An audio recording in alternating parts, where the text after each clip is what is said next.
basically, you can go to hospital, especially government hospital, and you can receive treatment, no matter what happened to you, with the cost of just a little bit over $1, and this program has been really good and has been attracting a lot of people. They can see the benefit from this policy from the government. Education too, there are a lot of new policy on free education, And it's still going on today. yes, as still going on today because of the Thaksin regime and Yingluck regime. Not only that, I mean, this government went one step ahead by starting to give a lot of goodies to young students, like tablet, like laptop, like desktop. There is a program, one tablet, one child.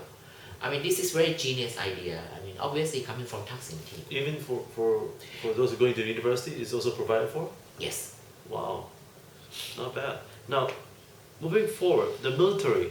Now, the military policy in Thailand, um, does it have its own personal internal policy that they act only upon the request by the king, or is it by the ruling party, or is it just on its own that the military decides what they want to do, or and how they want to run their own political dimension? Sorry. Oh, sorry. Can I answer now, or you want to start your question again? Yes, we will start. Don't worry, we will edit this. Okay. About the military policy in Thailand, is it, does it act on its own accord, or does it have its own ruling party, like the prime minister or the monarchy, that tells them what to do? I think it's yes and no. I think for other things, which directly uh, affect the military affairs, for example, the budget, this and that. I think the military would act on its own. But I mean, uh, in a broader picture, I think the military depends so much on the monarchy, as much as the monarchy depends on the military. I mean, this is basically a mutual interest. One has to survive because of the other one. I believe that the monarchy would not have survived after all these years without the support from the military, and likewise, the military would not have become so influential and so become involved in politics if it's not because of the monarchy too. That's why we have heard a lot of discourses about it's a must that the military has to intervene because this is about national security, national interest, and they are clever in defining the existence of the monarchy as a part of national interest, and because of that, I think the military, as I said, sometimes can act on its own, sometimes can act on behalf of others. Now, about the constitution and the freedom of speech that we spoke about a little bit earlier, in Thailand, will Thailand able to see a new constitution where the freedom of speech can be can be elaborated to a point where they can even talk about the policies and issues with the king and so on? We are working toward that point, but it will not be easy. The best constitution we had was 1997, but it was thrown away after the military go to 2006. After 2006, the military kind of commissioned a group to rewrite a constitution, which we still using that one. It's called Constitution of 2007, 1 year after the military coup, which to many people is lack a lot of democratic principles, because the aim was of the military has been to prevent someone like Thaksin coming back to power. That's why the military tried to reduce or try to limit the power of the executive branch, especially the prime minister. But I think it is now the job of the current government to try to amend the constitution to make it more democratic, and to give more space for freedom of expression. As you said, it will not be easy because there are bound to be a lot of people who come out to disagree with it, especially the opposition and also the military too. Because if the government is successful in amending the constitution of 2007, which means that it has to reduce the role of the military and the army in politics, which I think is very difficult to do. Now, let's move forward now again, and this regards to climate change and corporate social responsibility in Thailand. in Thailand, the people, among the policymakers as well as the the corporate companies and also individuals, um, it seems to me that Thailand has succeeded in providing the corporate social responsibility through education and healthcare to the people. And then when it comes to climate change, how does Thailand going to counteract against the issues with flooding, the issues with food shortages, the issues with water as well, especially, and the issue with the droughts and so forth. Well, I mean, if you talk about climate change, global warming, I don't think it has never been a priority of this government. I mean, this fall into a non-traditional security, which this government has no idea. They wouldn't understand it. So that's because of that. I don't think it has become a priority for the government. But now, if you look into a specific problem, as you said, okay, for example, food security, flood, drought, something like that. Well, that thing, the government has to pay attention because it's caused an impact on the people, right? Direct impact on the people. Unlike global warming, it's kind of a slow process. But flood, when it happened like that. And as we know, flood problem in Thailand was so controversial last year. It's almost the government was under attack so much, and it's gonna happen again this year. So I think the government have to pay attention to it. I don't know how the government will move forward. Do they have measures in place right now? I think yes, but the problem is that especially the flood, the conflict has been in Bangkok, where the governor of Bangkok work in competition with the government, not in cooperation, because the governor is from the opposition party.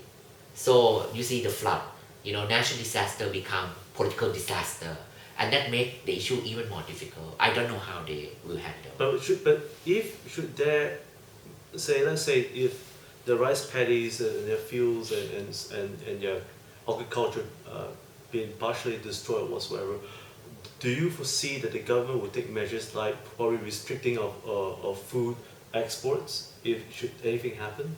I don't think that is one of the government measures. I don't think so. I think what they have in mind is they try to reduce the impact. I don't think they're gonna. I don't think that reducing the production would be one of their plans.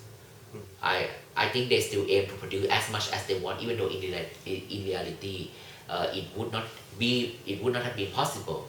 I think this has become a tactical move of the government, because I don't think the government would say that, look, we anticipate a flood this year, because of that we're going to cut the export of rice by %. I don't think that will be good for the country. I don't think that will be good for foreign investment, because of that, I don't think anyone want to talk about it. And I think it is a bit savagely running away from the reality, right?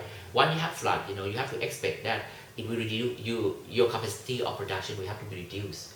But I don't think the government is willing to do so. So are there warehouses now that's being placed for safekeeping? That I don't know. I think, but one thing we have to understand though, and I'm not saying this just to try to defend the government. Flood has been a usual phenomenon in Thailand. It has been going on every year. Except that last year it was just too much. It's not a new phenomenon. So I think we get used to the situation. I hope that the government would be able to find a long-lasting solution. I don't know how. Now, before we close, what lessons do you think that ASEAN can learn from Thailand? And also countries like ASEAN and the United States and China. Are they able to influence the Thailand's economic and political ties, especially military ties as well? Because as you know, the U.S., China has a lot of strong linkage, even for military, as well as military ties with Singapore. Okay. Do you think Thailand will gain benefits from these countries and also with the ASEAN Pact as well? Okay, to answer, one is in the context of ASEAN. What ASEAN can learn from Thailand? It can learn from the Thai case in a sense that democratization is an ongoing process. country like Thailand, which claim itself to be a democratic country, still struggle to find the right meaning of democracy. We're talking about what is the definition of democracy. And I think these days, the Thai people still continue to fight. So I think it's reflect that. Oh, the case of Thailand, I think you can also see in other cases, in Southeast Asia too. I'm sure that is not too different from what happening in Malaysia.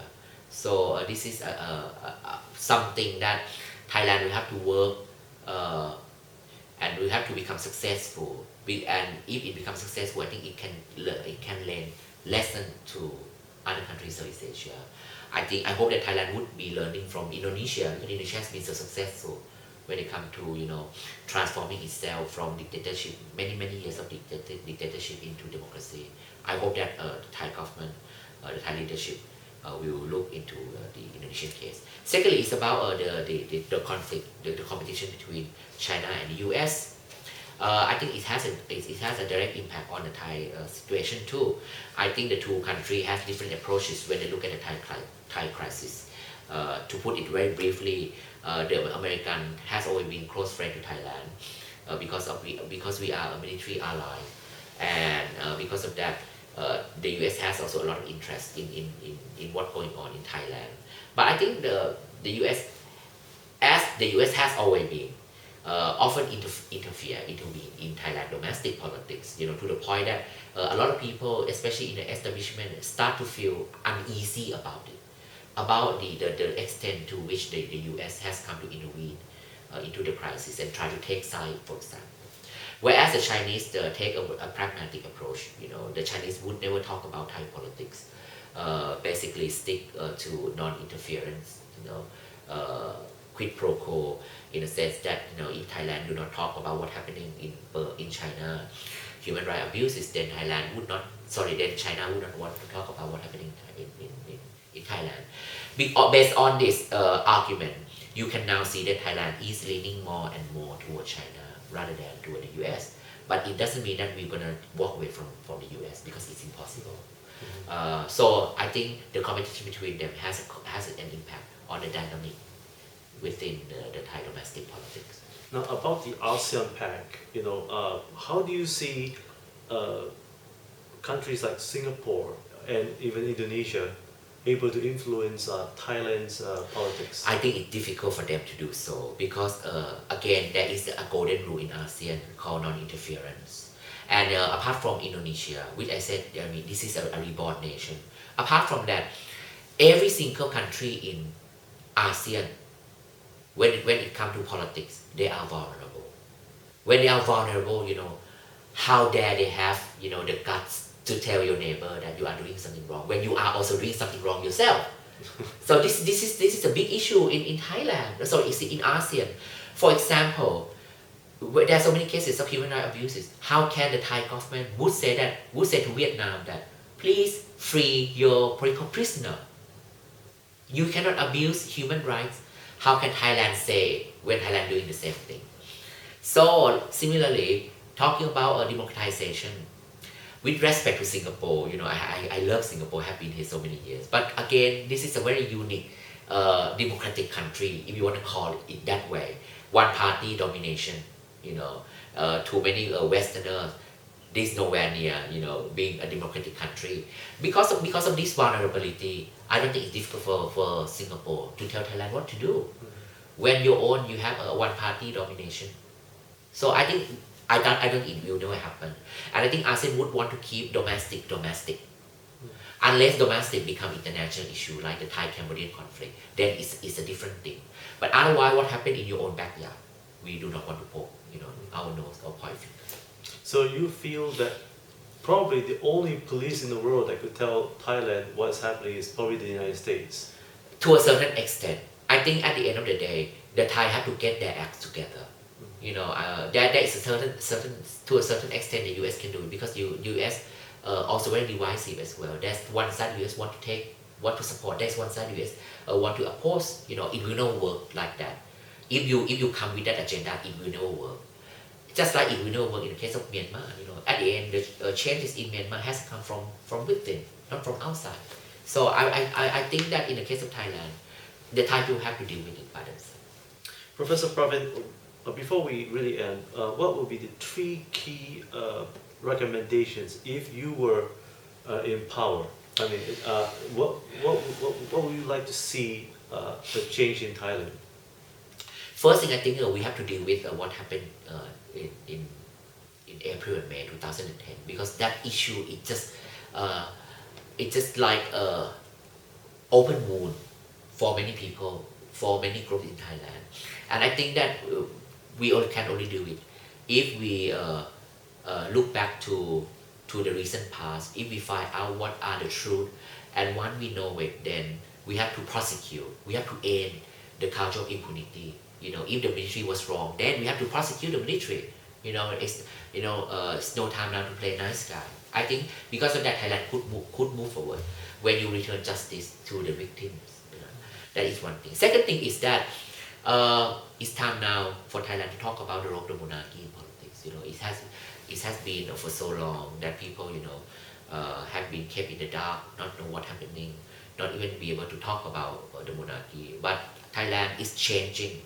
And I think we talked earlier that the future of Thailand depends on the transition that will happen within the wall of the palace. I think this is time now that we will talk about this issue openly without fear. Last one is that once we are able to deal with domestic crisis, I think it's time also for Thailand to stand up and play a bigger role in the region. If we want to talk about the context of ASEAN, yes, many people would think that Indonesia is the biggest nation, is the most powerful. But Thailand could do so too, especially, we can play a bigger role on mainland Southeast Asia, if not maritime Southeast Asia. We are one of the strongest economies in mainland Southeast Asia, bigger than, Myanmar and also Vietnam, and we have a lot of potential. So I think it's time for Thailand to also spend some energy and also invest in new idea, and let's see how Thailand could fit into a new regional context when ASEAN would become a community in 2015. Pravin, would you be releasing any new book in the future? Yes, I have one coming out at the end of the year. It would be the case of the Thai-Cambodian conflict over the Pravihia temple, and in that book we will look back to the root causes of the problem, and at the end we try to propose some kind of recommendation so that the two countries can move ahead. So hopefully it will come out at the end of the year. Well, thank you, Professor Pravin, for joining me here at the National Critics' Choice. And viewers, thank you for joining me with Professor Pravin Chachawanpompang from the Kyoto University Center for Southeast Asian Studies from Japan on Thai politics. I'm Robin Stienberg. Thank you for joining me here at the National Critics' Choice, the Stienberg Review. Have a good day ahead. Thank you. So sorry. No problem. Oh my God, I'm suddenly exhausted. Oh, sorry, so sorry. Because if I don't do this, then next time there will not be a next time.